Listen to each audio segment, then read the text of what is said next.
o tema da palestra de hoje, a nossa última palestra do ano, Natal Animal. Estamos chegando próximo aí ao final do ano e temos aí algumas reflexões para a gente fazer a respeito principalmente desse final de ano, né?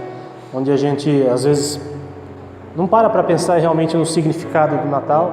Tem muita gente que ainda acha que o Natal existe por causa do Papai Noel, né? E não é por causa do nosso Mestre Jesus, que não por acaso nasceu numa manjedoura, rodeado de animais. Será que isso tem algum significado? Principalmente para a gente que está aqui militando nesse trabalho dos animais? Então, vamos refletir um pouco a respeito disso. A gente acha às vezes que os animais são... Tem muita gente por aí, né? Acredito que não os que estão aqui hoje, né? Todos que estão aqui é porque amam seus animais e respeitam eles da melhor maneira possível.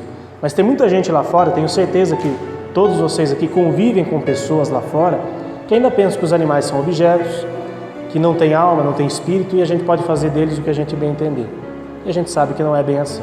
Então, para a gente refletir um pouco, principalmente agora nessa época do Natal. Jesus, no Evangelho de Mateus, tem lá uma frase dizendo: eu quero a misericórdia e não o sacrifício. Quando a gente ouve essa frase, a gente às vezes aplica mais voltado aos humanos. Mas será que, principalmente por ele ter nascido rodeado de animais, a gente não pode refletir a respeito disso também? Né? Então, por que devemos respeitar os animais? E quando a gente fala em respeito, não é somente o gatinho e o cachorrinho que convivem com a gente. São todas as outras espécies. Todas as outras deveriam ter da gente o mesmo carinho e o mesmo respeito. Mas principalmente nessa época do ano, a gente não vê esses nossos irmãozinhos como filhos de Deus. Enxergamos eles de uma outra forma e num outro formato, né? Principalmente nas nossas mesas. E a gente deveria refletir a respeito.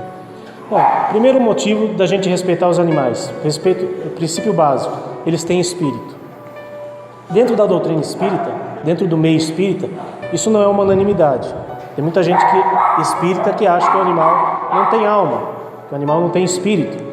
Mas nós vemos lá no Livro dos Espíritos, uma das perguntas, na questão 23 do Livro dos Espíritos: o que é espírito? Perguntou Kardec aos espíritos que o ajudaram na codificação. A resposta: o princípio inteligente do universo. Alguns espíritas acham que o animal não tem espírito, tem princípio inteligente. Só nessa resposta a gente já vê que espírito e princípio inteligente são as mesmas coisas. São termos diferentes, né, mas que têm a mesma finalidade, né, designar a mesma coisa. Uma questão mais adiante, na questão 607, a resposta dessa questão é nesses seres que estáis longe de conhecer, que o princípio inteligente se elabora, se individualiza pouco a pouco e ensaia para a vida. Nesse capítulo está falando especificamente dos animais. Então, aqui fala de princípio inteligente, que vai se individualizando, vai se desenvolvendo. Mas juntando as duas questões, né, tanto a questão 23 quanto esta, a gente chega à conclusão que espírito e princípio inteligente e alma são a mesma coisa. Mas a gente ainda faz algumas diferenciações, né? O cachorrinho que está na nossa casa, com o boizinho, com o porquinho que está lá servindo para outras finalidades. Eles possuem inteligência. A ciência está aí para isso e prova que eles possuem inteligência. Mas dentro da doutrina espírita, nós vemos lá, na questão 73 do Livro dos Espíritos, o instinto, né, que muita gente acha que o animal só tem instinto, é uma espécie de inteligência sem raciocínio. É por eles que todos os seres provêm as suas necessidades, inclusive nós humanos. Nós não temos um instinto de conservação, né? Sem ele a gente se deixaria morrer por qualquer situação. Então os animais, lógico, muitos deles, talvez os mais selvagens, talvez ajam muito mais por instinto. Mas quem tem cachorrinho em casa, gatinho em casa, percebe que não é apenas instinto que eles têm. Eles têm algo muito mais que às vezes a gente não consegue e não quer compreender. E não são só eles. Todos os outros têm a mesma situação. É que os outros não convivem mais de perto com a gente. Mas eles também têm as mesmas características que um cachorro e que um gato. Então, eles também possuem uma certa inteligência, além do instinto. No livro A Gênese, também de Kardec, a inteligência se revela por atos voluntários, refletidos, premeditados, combinados. Quem tem mais de um animalzinho em casa, certamente já ouviu combinações entre eles ali para fazer algumas traquinagens, né? Isso é inteligência. é incontestavelmente um atributo exclusivo da alma, né? Todas essas características aqui. Todo ato maquinal é instintivo. Eles agem maquinalmente? Às vezes, mas agem muito mais por inteligência. O ato que denota reflexão, combinação e deliberação é um ato inteligente. Portanto, se a inteligência é um atributo do espírito, logo eles têm espírito. É nosso dever protegê-los. Nós, como seres mais evoluídos, ou pelo menos nos dizemos mais evoluídos, é nosso dever proteger a eles, porque são nossos irmãos menores. Estão abaixo da gente na escala evolutiva, mas nem por isso a gente pode fazer deles o que a gente bem entender.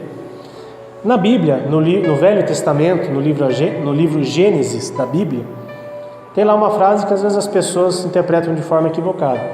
E disse Deus: façamos o homem à nossa imagem e semelhança, e dominai sobre os peixes, sobre as aves, sobre o gado, sobre o réptil, sobre tudo que se move.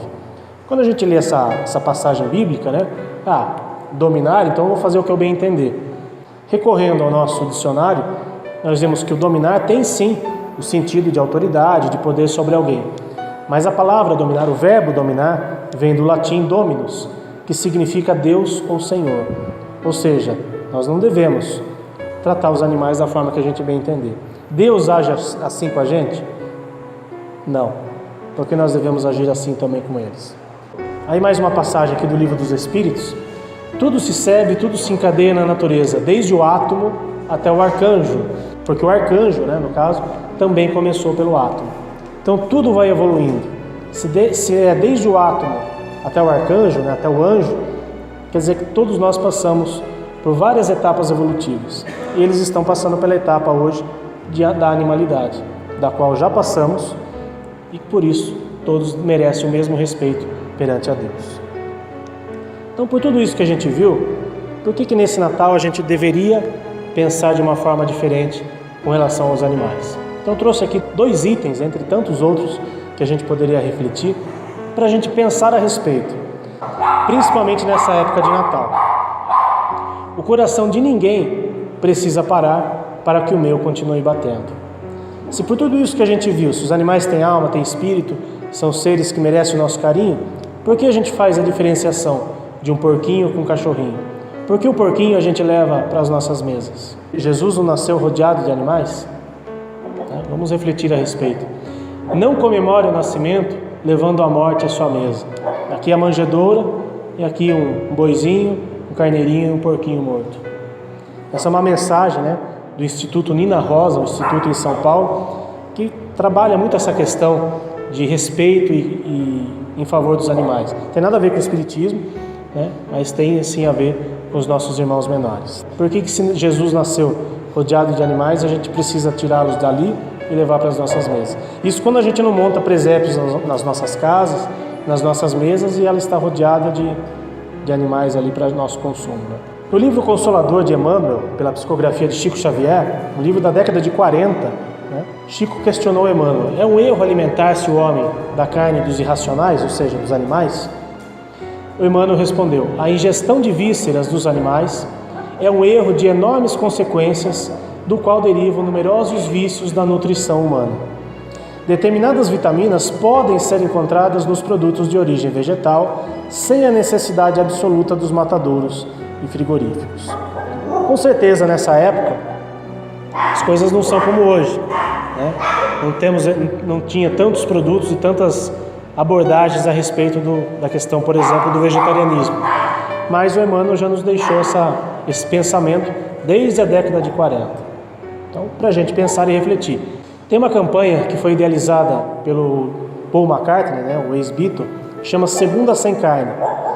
E essa campanha, esse pensamento já é adotado, inclusive, em muitas escolas estaduais, da rede estadual aqui no estado de São Paulo. Então, se pelo menos um dia na semana, todos nós abolíssemos a carne do nosso cardápio, com certeza menos animais seriam mortos para isso. Coincidentemente ou não, o Natal esse ano cai numa segunda-feira. Será que a gente não podia refletir a respeito disso? Mas eu vou na casa do meu parente, eu vou na casa de fulano e lá tem carne. Porque todos fazem uma coisa, eu também preciso fazer? Então, por que não pensar nesse Natal, que cai justamente numa segunda-feira? Se não der para fazer isso hoje, se não der para fazer isso nesse Natal, pelo menos a gente já se planeja para os natais seguintes. Quem sabe? Tem um site na internet que chama ANDA, que é a Agência de Notícias dos Direitos dos Animais. Eles publicam sempre algumas informações a respeito, da questão dos animais. E essa é uma publicação do final do ano passado, eles não atualizaram ainda os números, mas com certeza não deve ter mudado muito. Segundo o IBGE, que é um instituto nacional, 191 animais são assassinados por segundo pela indústria da carne. Dentre esses números, até o ano passado, 7 milhões de bovinos, vacas e bois, 10 milhões de porcos e 1,5 bilhão de frango. Quando algumas pessoas falam, mas eu não como mais carne, mas come frango. Frango também é animal. Eu sou vegetariano, não como carne, mas como peixe. Aqui nem está incluído o peixe. E esses dados aqui são dos matadouros, dos abatedouros oficiais, fora os clandestinos que a gente sabe que existe por aí. É um número muito assustador, do qual a gente às vezes nem se dá conta. O irmão X foi um outro que ajudou muito o Chico em algumas publicações, O irmão X é um pseudônimo utilizado pelo Humberto de Campos, que escreveu alguns livros pelo Chico Xavier, e a família processou o Chico, enfim. E aí ele utilizou, a partir de então, começou a usar o pseudônimo de irmão X. No livro Antologia Mediúnica do Natal, ele diz assim: em torno dos abusos da mesa, nas comemorações natalinas, a severa conveniência de ater-se o homem aos sacrifícios dos animais, apenas quando estritamente necessário.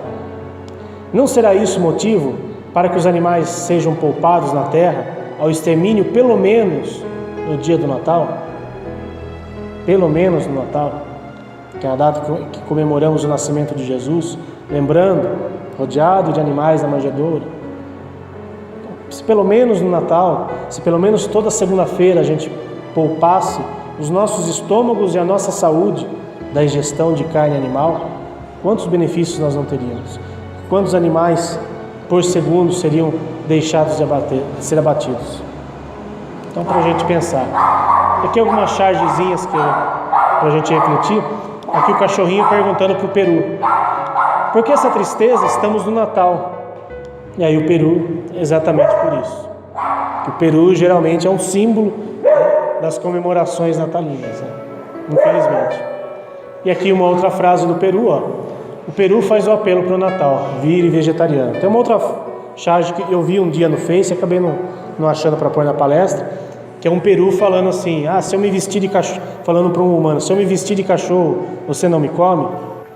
E aqui uma porquinha, presa, falando para o seu filhinho: filho, fuja, vamos nos reencontrar um dia, te amo. Se os nossos cachorrinhos, os nossos gatinhos têm sentimentos, eles também têm. Uma outra questão que também é muito comum nessa época do ano: fogos de artifício.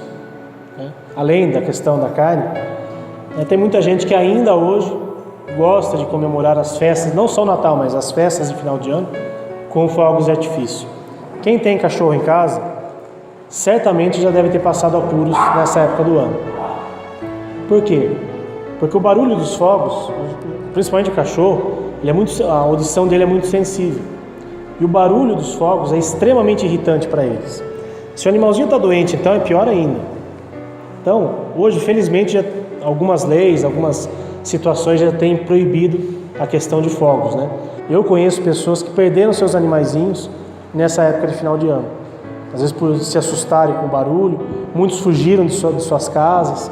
Então, na medida do possível, se alguém tem o hábito de soltar fogos, ou conhece alguém que tem esse hábito, vamos procurar trabalhar isso também, porque todos nós aqui somos semeadores da informação. Todos nós amamos os nossos animais, nós podemos e devemos lá fora também passar as informações adiante para aqueles que ainda não têm essa consciência. Que o cachorrinho, um bacezinho, por favor, não compre fogos de artifício, me dá medo. Compre ração. Ao invés de comprar fogos, compre um saco de ração, doe para um abrigo que de repente esteja precisando. No Evangelho segundo o Espiritismo, todo ensinamento deve ser proporcionado a inteligência daquele a quem se queira instruir. Mas há pessoas a quem uma luz viva demais, deslumbraria sem esclarecer. Ou seja, tem pessoas que às vezes ouvem e veem essas coisas e acham que é um monte de bobagem. Principalmente pessoas que não têm o amor que todos nós que estamos aqui temos pelos nossos irmãos menores. Então, é uma informação que a gente deve, dentro de um ambiente que seja possível a gente passar adiante, levar isso para as pessoas. Sermos, como diz a oração de São Francisco, instrumentos da paz de Deus. Aqueles que não quiserem ouvir, que não tiverem ouvidos para ouvir, paciência. Mas façamos a nossa parte. E para encerrarmos a palestra de hoje, uma frase que a mim ficou muito marcada, principalmente quando eu comecei nesse trabalho dos animais, frequentando um centro lá em São Paulo. Eles têm lá um banner desses daqui, com essa figura. Eu fui justamente numa época assim, numa época de final de ano, e eu ainda comia carne. E essa frase me marcou muito. Tempos virão para a humanidade terrestre em que o estábulo, como o lar, também será sagrado. Está lá no livro Missionários da Luz, no capítulo 4, um livro escrito pelo André Luiz, pela psicografia do Chico Xavier. Quem sabe daqui a alguns anos a gente realmente possa ter essa frase como algo verdadeiro em nossa sociedade, não em nossas vidas. Tenho certeza que, mesmo aqueles que ainda comem carne, tenho certeza que já tem pelo menos a sementinha plantada e a consciência de que eles também são seres que merecem o nosso carinho e o nosso respeito. Mas principalmente para aqueles lá fora que ainda não compreendem isso, que acham que o animal pode fazer o que quiser, que a gente pode chutar um cachorro na rua que não tem problema nenhum, que a gente pode abandonar um cachorro na rua porque não serve mais, porque está velho, que não tem problema nenhum. Sejamos instrumentos da paz de Deus, para que um dia todos os animais, todos, sejam realmente considerados filhos de Deus. Quero agradecer aqui em nome de todos do nosso grupo. Te agradece muito a confiança e o carinho de vocês com o nosso trabalho, que a gente realiza por vocês, tutores, pelos nossos irmãos menores, que todos nós amamos muito, e que a gente leve para as nossas casas, ao final do trabalho de hoje, toda a luz, toda a paz, todas as bênçãos que os nossos amigos espirituais estão nos ofertando aqui. Se alguém tiver algum animalzinho em casa que não pode trazer, que leve também para esses nossos irmãozinhos. E que no ano que vem, se Deus quiser, que a gente possa estar aqui novamente. Muito obrigado a todos, que Deus abençoe a todos nós.